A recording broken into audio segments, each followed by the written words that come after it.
കടക്കാം. നമ്മൾ ആദ്യം പറഞ്ഞതുപോലെ ഇറാനിലെ വിവിധ സൈനിക കേന്ദ്രങ്ങൾ ലക്ഷ്യമാക്കി തുടർച്ചയായ രണ്ടാമത്തെ രാത്രിയും ശക്തമായ ആക്രമണം അമേരിക്ക നടത്തിയെന്നുള്ളതാണ് ഏറ്റവും പ്രധാനപ്പെട്ട വിവരം. നേരത്തെയുള്ള ആക്രമണങ്ങളെക്കാൾ കാര്യങ്ങൾ കുറച്ചുകൂടി കടുപ്പിച്ചു എന്നുള്ളതാണ് വിവരങ്ങൾ. ഏതാണ്ട് 20ഓളം സ്ഥലങ്ങളിൽ വലിയ സ്ഫോടനങ്ങൾ ഉണ്ടായി, വലിയ അഗ്നി പടർന്നു എന്നുള്ള വിവരങ്ങൾ പുറത്തു വരുന്നുണ്ട്. അന്താരാഷ്ട്ര ചരക്ക് നീക്കങ്ങൾക്ക് നേരെ ഇറാൻ നടത്തുന്ന ഭീഷണികൾ തടയുന്നതിനാണ് ഈ നടപടിയെന്നാണ് US സെൻട്രൽ കമാൻഡ് വിശദീകരണം. ഇറാന്റെ നേർക്ക് കടുത്ത ആക്രമണം നടത്തുമെന്ന് US പ്രസിഡന്റ് ട്രംപ് മുന്നറിയിപ്പ് നൽകിയിരുന്നു. അതിന് പിന്നാലെയാണ് ഈ നീക്കമെന്നുള്ളതാണ് ഏറ്റവും പ്രധാനപ്പെട്ട കാര്യം. ഈ ശത്രുക്കൾക്ക് കനത്ത ശിക്ഷ നൽകുമെന്ന് ഇറാൻ നേതാവ് മുസ്തഫ ഖമേനിയുടെ സൈനിക ഉപദേഷ്ടാവ് മൊഹസൻ റസായി പറഞ്ഞതും പ്രധാനപ്പെട്ട ഒന്നാണ്. ബന്ദർ അബ്ബാസിൽ മാത്രം 8 സ്ഫോടനങ്ങൾ ഉണ്ടായി എന്നാണ് ഇറാന്റെ ഔദ്യോഗിക മാധ്യമങ്ങൾ റിപ്പോർട്ട് ചെയ്യുന്നത്. ബുഷൈർ പ്രവിശ്യ, അബു മുസ എന്നിവിടങ്ങളിലും സിറിക്കിലും കനത്ത ആക്രമണമെന്നാണ് ഇപ്പോൾ വിവരം. നമുക്ക് ഇതിന്റെ വിശദാംശങ്ങളുമായി അജയ് സുധാ ബിജു ചേരുകയാണ്. അജയ് സുധാ ബിജു, രണ്ടാമത്തെ രാത്രിയിൽ ആക്രമണം കുറച്ചുകൂടി കടുപ്പിക്കുന്നു. അത് തൊട്ട് മുൻപേ ട്രംപ് പറയുന്നത് കനത്ത ആക്രമണം ഉണ്ടാകും. ഇപ്പോൾ ട്രംപ് പറഞ്ഞു വെക്കുന്നത് അതിനുശേഷം ആക്രമണത്തിന് ശേഷം പറയുന്നത് ഒന്നടിച്ചാൽ 20 തവണ തിരിച്ചടിക്കുമെന്നാണ്. എന്താണ് സംഭവിക്കുന്നത് അവിടെ? രഞ്ജിത്ത്, ഇപ്പോ ഈ ആക്രമണത്തെ സംബന്ധിച്ച് കൂടുതൽ വിശദാംശങ്ങൾ കൂടി പുറത്തു വന്നിട്ടുണ്ട്. US സെൻട്രൽ കമാൻഡ് ഒരു വാർത്താക്കുറിപ്പ് പുറത്തിറക്കിയിട്ടുണ്ട്. അതിൽ അവർ വ്യക്തമാക്കുന്നത് ഇറാനിലെ 90 കേന്ദ്രങ്ങളിൽ തങ്ങൾ ആക്രമണം നടത്തി എന്നതാണ്.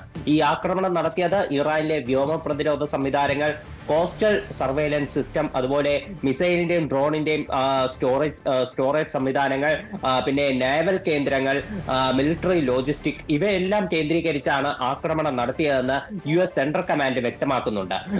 ഇപ്പോ കപ്പലുകളെ ആക്രമിക്കാൻ തക്കവണ്ണമുള്ള ഇറാന്റെ സംവിധാനങ്ങളെല്ലാം തകർത്തു എന്നും ഈ സെൻട്രൽ കമാൻഡിന്റെ വാർത്താക്കുറിപ്പിൽ വ്യക്തമാക്കുന്നുണ്ട്. അതായത് ഇറാന് ഇനി ഹോർമുസ് കടലിടുക്കിലൂടെ കടന്നു പോകുന്ന കപ്പലുകളെ ആക്രമിക്കാൻ സാധിക്കാത്ത തരത്തിൽ ആണ് അവരുടെ സൈനിക കേന്ദ്രങ്ങളിലേക്ക് നിലവിലെ ആക്രമണം നടത്തിയിട്ടുള്ളതെന്നും അമേരിക്ക വ്യക്തമാക്കുന്നു. ഇപ്പോ IRGCയുടെ ഭാഗത്ത് നിന്ന് ഈ ആക്രമണത്തെ സംബന്ധിച്ച്, അമേരിക്ക ഇറാനിൽ നടത്തിയ ആക്രമണത്തെ സംബന്ധിച്ചുള്ള ചില വിശദാംശങ്ങൾ കൂടി പുറത്തു വന്നിട്ടുണ്ട്.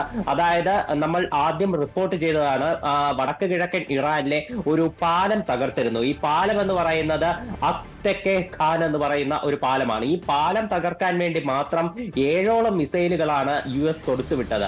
ഈ പാലം എന്ന് പറയുന്നത് ഇപ്പോ ഇന്ന് മഷാദിൽ വെച്ച് ഇറാന്റെ മുൻ പരമോന്നത നേതാവ് ആയത്തുള്ള അലി ഖമനയുടെ സംസ്കാരം നടക്കാനിരിക്കുകയാണ്. അപ്പോ ഈ ഇറാന്റെ കിഴക്കൻ പ്രവിശ്യയിലുള്ള ജനങ്ങളെ മറ്റ് സ്ഥലങ്ങളുമായി ബന്ധിപ്പിക്കുന്ന ഒരു പ്രധാനപ്പെട്ട പാലമായിരുന്നു. മഷാദിലേക്ക് പോകാൻ ഏറ്റവും പ്രധാനമായിട്ടും ഉപയോഗിക്കുന്ന ഒരു പാലമാണ്. അപ്പോൾ ഈ സംസ്കാര ചടങ്ങിനെ ലക്ഷ്യം വെച്ചുകൊണ്ട് തന്നെയാണ് ഈ ആക്രമണമെന്നാണ് ഇറാന്റെ ഒരു നിഗമനം. അതായത് സംസ്കാര ചടങ്ങിലേക്ക് ആളുകൾ എത്താൻ വേണ്ടി ഉപയോഗിക്കുന്ന ഒരു പ്രധാനപ്പെട്ട പാലമായിരുന്നു ഈ അക്തഗെ ഖാൻ പാലം എന്ന് പറയുന്നത്. ആ പാലമാണ് US എന്ന് മിസൈൽ ഉപയോഗിച്ച് തകർത്തിരിക്കുന്നത് എന്നും IRGC അവകാശപ്പെടുന്നു. ഇതിന്റെ ഗൗരവം കുറച്ചുകൂടി വർദ്ധിക്കുമല്ലോ അജയ്. കാരണം സംസ്കാര ചടങ്ങുകൾ ഇന്നിപ്പോൾ നടക്കാനിരിക്കുകയാണ്. നിരവധി ലോക നേതാക്കൾ അവിടെയുണ്ട്. ആയിരക്കണക്കിന്, ലക്ഷക്കണക്കിന്, കോടിക്കണക്കിന് ജനങ്ങൾ ഓരോ വിലാപയാത്രയിലും പങ്കെടുക്കുന്നുണ്ട്. സംസ്കാര ചടങ്ങിലും വലിയ തോതിൽ ജനക്കൂട്ടം ഉണ്ടാകുമെന്ന് കരുതണം. അപ്പോൾ ഈ സമയത്ത് ഇങ്ങനെ ആക്രമണം തുടർന്നാൽ ഇതിന്റെ ഒരു ഗൗരവം വല്ലാതെ വർദ്ധിക്കുമല്ലോ. തീർച്ചയായിട്ടും ഇത് വല്ലാത്തൊരു മനുഷ്യാവകാശ ലംഘനം പോലെ ചിലപ്പോൾ ഭാവിയിൽ ഈ ആക്രമണങ്ങൾ വ്യാഖ്യാനിക്കപ്പെട്ടേക്കാം. കാരണം സ്ത്രീകളും കുട്ടികളും അടങ്ങുന്ന ഒരു ജനക്കൂട്ടമാണ് ആയത്തുള്ള അലി ഖമനയുടെ സംസ്കാര ചടങ്ങിന്റെ ഭാഗമായിട്ടുള്ള വിലാപയാത്രകളിൽ എപ്പോഴും ആ ഒരു ശവമഞ്ചരത്തിന് ചുറ്റും നിന്ന് യാത്ര ചെയ്തുകൊണ്ടിരിക്കുന്നത്.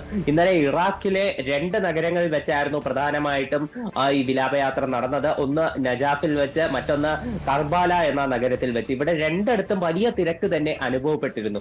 ഇന്ന് ഇറാനിലേക്ക് മൃതദേഹം തിരിച്ചെത്തുമ്പോഴും സമാനമായിട്ടുള്ള രീതിയിലുള്ള ഒരു ആൾക്കൂട്ടം തന്നെ പ്രതീക്ഷിക്കുന്നുണ്ട്. അത് മാത്രമല്ല, ഇന്നത്തെ ദിവസം മറ്റൊരു തരത്തിലും കൂടി നിർണായകമാണ്. അതായത് അവസാനത്തെ ദിവസത്തെ ഈ സംസ്കാര ചടങ്ങുകളിൽ ഇറാന്റെ നിലവിലെ പരമോന്നത നേതാവ് മുജ്തബ ഖമനയി പങ്കെടുക്കുമോ എന്നുള്ളത് എല്ലാവരും ആകാംക്ഷയോടെ ഉറ്റുനോക്കിയിരുന്ന കാര്യമായിരുന്നു. ഇപ്പോ US ആക്രമണം കടുപ്പിച്ച പശ്ചാത്തലത്തിൽ മുജ്തബ ഖമനയി പങ്കെടുക്കുന്നതിന്റെ സാധ്യതകൾ അത് കുറച്ച് കുറച്ചുകൂടി മങ്ങിയിരിക്കുകയാണ്. കഴിഞ്ഞ ദിവസം ഈ ആക്രമണങ്ങൾ രൂക്ഷമായ ഘട്ടത്തിൽ ഇറാന്റെ പ്രസിഡന്റ് മസൂദ് പെസഷ്കിയാൻ ഇപ്പോൾ ചടങ്ങുകൾ പാതി വഴിയിൽ അവസാനിപ്പിച്ച് അദ്ദേഹം ഇറാനിലേക്ക് തിരിച്ചു വന്ന് മറ്റ് ഇപ്പോൾ കൂടിയാലോചനകൾ ഉൾപ്പെടെ നടത്തിയിരുന്നു. മറ്റ് പ്രധാനപ്പെട്ട നേതാക്കളെല്ലാം ഇറാഖിൽ നിന്ന് ഇന്നാണ് തിരിച്ചെത്തുന്നത്.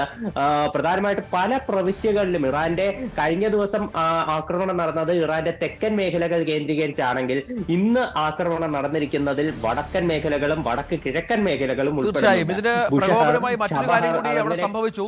അത് ഈ ഹോർമുസിന് സമീപം കഴിഞ്ഞ ദിവസം ഇന്നലെ US സൈന്യത്തിന്റെ ശക്തി പ്രകടനമുണ്ടായി. ഹോർമുസുമായി അടുത്ത പ്രദേശങ്ങളിൽ 20 യുദ്ധക്കപ്പലുകൾ പട്രോളിങ്ങിനായി വിന്യസിച്ചുവെന്നാണ് US സെൻട്രൽ കമാൻഡ് ഇപ്പോൾ അറിയിച്ച ഒരു പശ്ചാത്തലമുണ്ടായത്. മേഖലയിൽ സുരക്ഷ ഉറപ്പാക്കാനാണ് നടപടിയെന്നും US കൂട്ടിച്ചേർത്ത ഒരു സാഹചര്യം വ്യത്യസ്തമാണ്. ലവാൻ island, Chabahar, Cyriac island, Cyriac പ്രധാന തുറമുഖ നഗരമായ ബന്ദർ അബ്ബാസ് എന്നിവിടങ്ങളിലൊക്കെ ആക്രമണം നടത്തുന്നതിന് മുന്നോടിയായാണ് ഇത്തരം ചില ശക്തി പ്രകടനങ്ങൾ ഉണ്ടായത് എന്ന് ഇറാനിയൻ മാധ്യമങ്ങൾ റിപ്പോർട്ട് ചെയ്യുന്നുണ്ട്.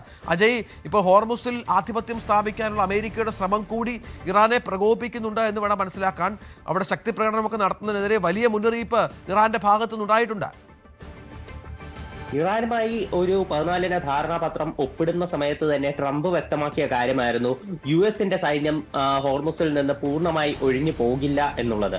ഹോർമുസിലൂടെയുള്ള US ഉപരോധം, സൈനിക ഉപരോധം അത് അവസാനിപ്പിക്കും, കപ്പലുകളെ സ്വതന്ത്രമായി യാത്ര ചെയ്യാൻ അനുവദിക്കും. പക്ഷേ US സാന്നിധ്യം ഹോർമുസിൽ തന്നെ ഉണ്ടാകും എന്ന് ട്രംപ് ഉറപ്പിച്ചു പറഞ്ഞിരുന്നു. അത് ചിലപ്പോൾ ഇത്തരം ഒരു ദിവസത്തെ ലക്ഷ്യം കണ്ടുകൊണ്ട് തന്നെ ആയിരിക്കാം. കാരണം ഇപ്പോഴുള്ള സാഹചര്യങ്ങൾ വിലയിരുത്തുമ്പോൾ നമുക്ക് അങ്ങനെ വേണം അനുമാനിക്കാൻ. കാരണം US സൈന്യം ഇറാൻ എപ്പോഴൊക്കെയാണോ കപ്പലുകൾ ഇറാൻ നിർദ്ദേശിച്ചിട്ടുള്ള പാതയിലൂടെ അല്ലാതെ യാത്ര ചെയ്യുന്നത്, അപ്പോഴൊക്കെ ഇറാൻ ആക്രമണം നടത്തുമ്പോൾ പ്രത്യാക്രമണം നടത്താൻ തക്കവണ്ണമുള്ള ഒരു ഫോഴ്സ് US എപ്പോഴും ഹോർമുസ് കടലിടുക്കിൽ ഒരു സ്റ്റോറേജ് ആയിട്ടുണ്ട്.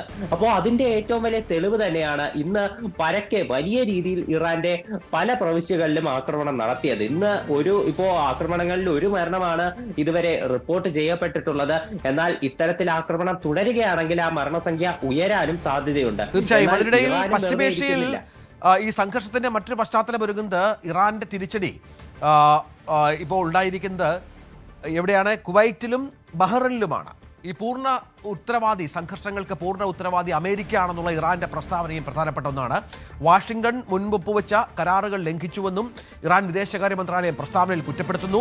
ദക്ഷിണ ഇറാനിൽ US നടത്തിയ വ്യോമാക്രമണങ്ങളും ഇറാനിയൻ എണ്ണക്കപ്പലുകൾക്ക് മേൽ വീണ്ടും ഉപരോധം ഏർപ്പെടുത്താനുള്ള തീരുമാനവുമാണ് സ്ഥിതിഗതികൾ വഷളാക്കിയത്. അതോടൊപ്പം ലെബനനിൽ യുദ്ധം തുടരുന്നു. അത് മുൻപുണ്ടാക്കിയ സമാധാന ഉടമ്പടിയുടെ അടിസ്ഥാന ശിലകൾ തകർക്കുന്നതിന് കാരണമായി എന്നാണ് ഇറാൻ പറയുന്ന ഒരു പശ്ചാത്തലമുണ്ടായത്. അത് പ്രധാനപ്പെട്ട ഒന്നാണ്. ഇപ്പോൾ തിരിച്ചടി ഇറാൻ ആരംഭിച്ചിട്ടുണ്ട്. പക്ഷെ അതിനൊരു പ്രതിരോധ സംവിധാനങ്ങളൊക്കെ ഉള്ളതുകൊണ്ട് കുവൈറ്റിനും ബഹ്റിനുമൊക്കെ ഒരു പരിധിവരെ പിടിച്ചു നിൽക്കാം. ആക്രമണം അമേരിക്ക കടുപ്പിച്ചാൽ ഏത് തരത്തിലുള്ള നീക്കങ്ങൾക്കാകും ഇറാൻ സന്നദ്ധമാവുക? കൂടുതൽ വാർത്തകൾക്ക് News 18 Keralam YouTube channel subscribe ചെയ്യുക.